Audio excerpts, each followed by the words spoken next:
Salut à tous et bienvenue sur notre chaîne. Aujourd'hui, on aborde un sujet fondamental pour l'épanouissement de toute relation amoureuse. Le lien entre la sexualité et la communication dans le couple. C'est un sujet souvent perçu comme délicat, voire tabou, mais en parler ouvertement est la clé d'une intimité profonde et durable. Beaucoup de couples rencontrent des difficultés, non pas parce que le désir a disparu, mais parce que la communication s'est éteinte. On suppose, on interprète, on garde pour soi ses frustrations ou ses envies, et petit à petit, un fossé se creuse. Ce silence peut transformer la chambre à coucher en un lieu de tension plutôt qu'un espace de connexion et de plaisir partagé. Alors, comment briser ce silence?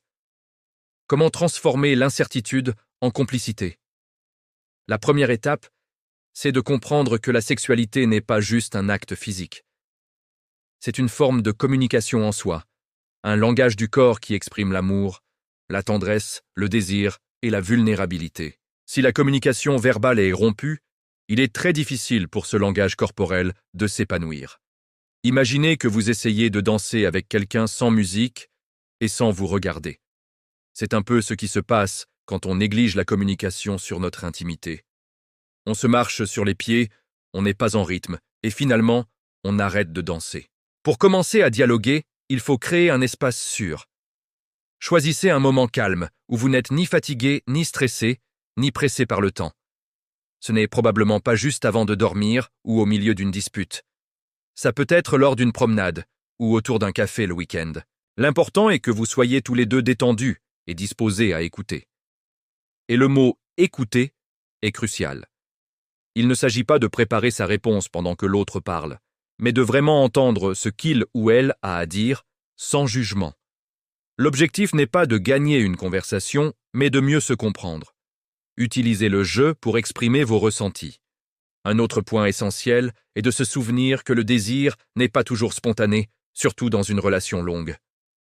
On a souvent cette image de film où la passion éclate sans prévenir. Dans la réalité, le désir se cultive.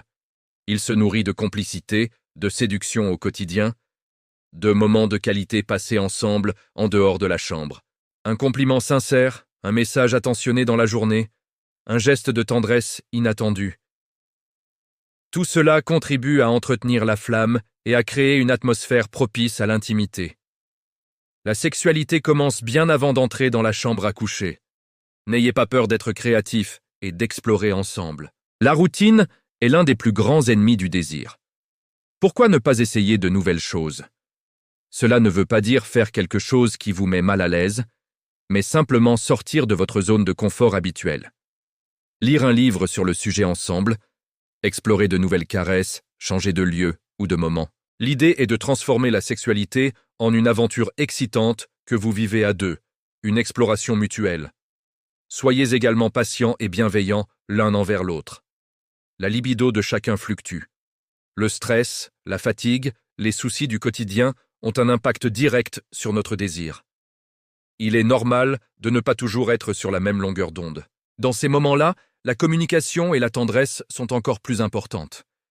Un câlin, des mots doux, le simple fait de se sentir compris et accepté par son partenaire, même en l'absence de rapport sexuel, renforce le lien intime de manière très puissante. L'intimité, ce n'est pas que le sexe. C'est aussi se tenir la main, s'endormir dans les bras l'un de l'autre, se sentir en sécurité. Si malgré vos efforts, la communication reste bloquée, ou si les problèmes vous semblent trop profonds, n'hésitez pas à consulter un thérapeute de couple ou un sexologue. Ce n'est absolument pas un signe d'échec, bien au contraire. C'est une preuve de maturité et d'engagement envers votre relation. Un professionnel peut vous donner des outils, faciliter le dialogue et vous aider à dénouer des blocages que vous n'arrivez pas à surmonter seul.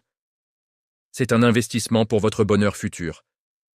En résumé, la clé d'une vie sexuelle épanouie réside dans une communication ouverte, honnête et bienveillante. Créez des moments pour parler, écoutez-vous sans jugement, exprimez vos désirs et vos limites avec le jeu. Nourrissez le désir au quotidien par des gestes de séduction et de tendresse. Soyez curieux et aventureux, mais aussi patients l'un envers l'autre. Et rappelez-vous que l'intimité a de multiples facettes. Cultiver cette connexion est un travail constant, mais c'est l'un des plus beaux cadeaux que vous puissiez faire à votre couple. Merci beaucoup de m'avoir écouté jusqu'au bout. J'espère que cette vidéo vous aura donné des pistes pour enrichir votre relation. Si le sujet vous a plu, n'hésitez pas à laisser un j'aime, à partager vos réflexions dans les commentaires et surtout, à vous abonner pour ne pas manquer nos prochaines vidéos. Prenez soin de vous et de votre couple. À très bientôt.